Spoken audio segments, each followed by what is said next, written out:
Creative versus reactive. We don't tend to think of creativity as something we need to organise for. We think of it as being free of constraints, as in there are no constraints.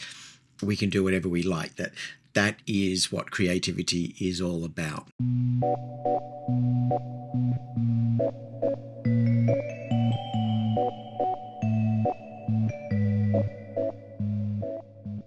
I had a really good conversation today with someone, and I wanted to share just a little part of what we talked about. And it's the idea that to be your most creative self, to express your best creativity and to have the freedom to do that, you need to plan ahead. Planning is the key to good creativity. We don't tend to think of creativity as something we need to organise for. We think of it as being free of constraints, as in there are no constraints. We can do whatever we like. That is what creativity is all about. That's certainly the way that I've thought about it in the past. When I look back at my creative journey, being organised and having my shit together has been actually a much better way to be creative. This whole idea first came up when I started putting together a specific workshop that I ran for camera clubs online during COVID. That particular workshop was all about curating your work, pulling a collection of images together. And there are two ways to think about pulling a collection together. You either go to your hard drives and you pull out a series of images from whatever else you've shot, or you go out and you specifically shoot a set of images around a concept and a theme. It's easy to see that these are two very different ways to think about your photography, two very different modes to operate in. In this workshop, as people are going through their hard drives and they're pulling out sets of images and they're trying to make a story from the images that they have, they often said, if I could just go back and shoot a couple of these scenes, then I would have the complete story. And I think this is where we get to the nub of it. How you go out and photograph, what you're thinking about when you go and shoot is really important. And that might seem really obvious to say those words, but if you think about it, often we go out and shoot without a plan. One of the examples was a lady who had a series of images that she'd captured on the same beach, and she'd just go back every day and show the same scene, but at a different time of day, at a different part of the season. So you're seeing how that location changes through time. And the only way to do a project like that is to get organised. You can't just decide you're going to do it today and collect a year's worth of images in one day. So you have to be organised. You have to plan ahead for that kind of project. And if you compare that to when a bunch of people at a camera club decide to go out to the beach and just shoot whatever they find, and you can see you're going to get a very different outcome. What I was hearing from people in these camera clubs was they often felt they didn't have a sense of purpose. They didn't know where they were headed.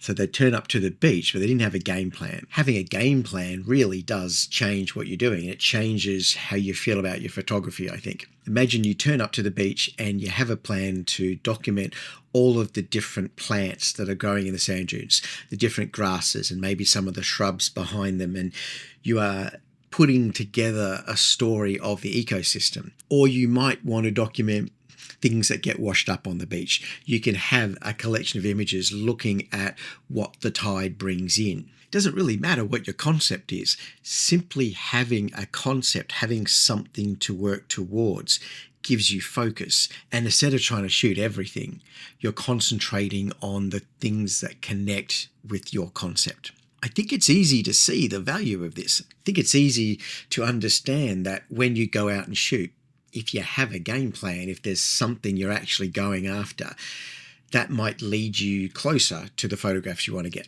And I just want to bring it back to that difference between being reactive and simply responding to what's happening and planning ahead, creative versus reactive. It's hard to be genuinely creative when you're simply responding to what's coming at you. It's hard to find your creative path if you're feeling a little bit lost.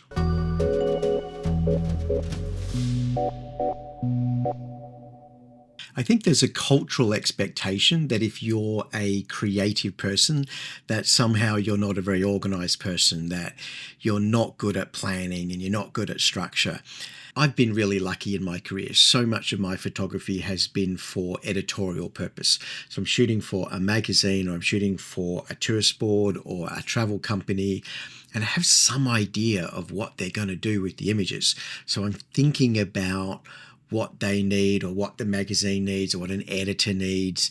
And I'm thinking about what's useful. How am I telling the story? So I'm coming at it from an editorial perspective. Or even better, there have been times when I get to travel with a writer, and the writer knows the story, or he's working out the story as we're going. He's doing the heavy lifting to look for the story. And all I have to do is to follow his lead. In those situations, I'm putting all of my creative energy into following a specific brief. And that just means I get to do better work. I do my best photography when I'm organized, when I'm prepared, and also when I'm motivated. This idea of having structure that allows you to have more freedom. It's not just for photography, it's for just about any kind of creative pursuit. The person I was talking to today was talking about the context of writing and being a writer, and how if you lay down structure before you start writing the pages, if you have an arc and an understanding of where your story has to go and the key points along the way, you write a better story. And it's easy to think that this is like a either or kind of thing, that you either have structure or you have creativity. And I think that's a misreading. I think that's not what we're trying to say. If all you have is structure, then I think that's not going to necessarily give you the most creative outcome. And if all you have is freedom to do whatever you want, I think that won't give you the most creative outcome either. I think you need both. I think you need a little bit of both. The ratio of how much structure and how much freedom that you need, that depends on the person and it depends on the project. But if you have zero structure, I think you are doing yourself a disservice.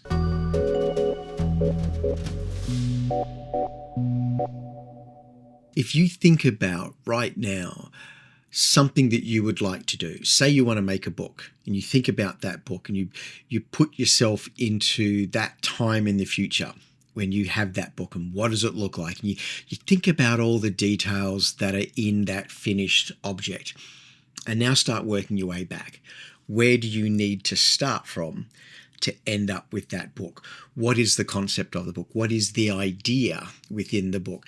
And you start with that idea. You define that idea of what underpins that finished book. And then you look for ways to complete all the steps that will get you from having the idea to shooting the idea to making the book. And suddenly you have a roadmap. Suddenly you've got a plan. And a plan is really valuable. And once you have some kind of structure, some kind of game plan, you can be flexible on the bits in between. You can have a bit of leeway. You can say, well, we were going to spend 3 weeks on this element of it, and actually things changed. And so now we're going to spend 6 weeks on this, and we're only going to spend 1 week on that.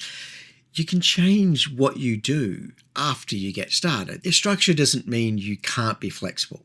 A good plan is a flexible plan anyway. The structure gives you permission to be creative within the constraints. It's not an either or. It's not you either have constraints or you have creativity. They work together. So if you're feeling like you're struggling to find a creative path, ironically, the bit that could be letting you down is actually structure. Could be that what you really need is some sort of concept or some sort of constraint, some sort of regular planning where you say, every Tuesday afternoon, I'm going to go out and I'm going to shoot. It's also important to recognize that there's a difference between having a theme and having a concept. And people often miss the difference. I think we can get themes. We can say, I'm going to take pictures of every door in my neighborhood. And so you end up with a collection of photos that's 100 doors. And that's a theme. And that's okay. And there's a time and a place for that.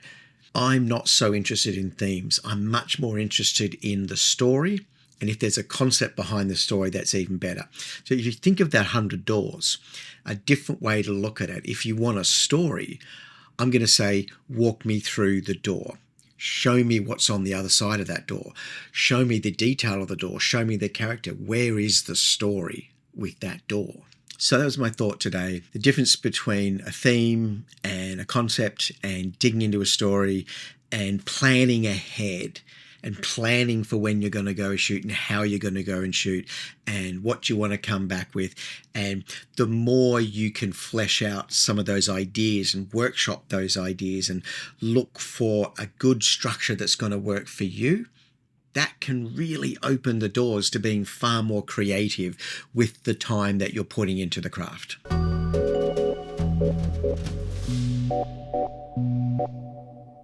Thank you for joining me for this chat today. If you have some ideas and some questions, I would love to hear from you. I'd love to hear your comments below. And if you're listening on the podcast, drop me an email and I'd love to hear from you too. Have a great day out there.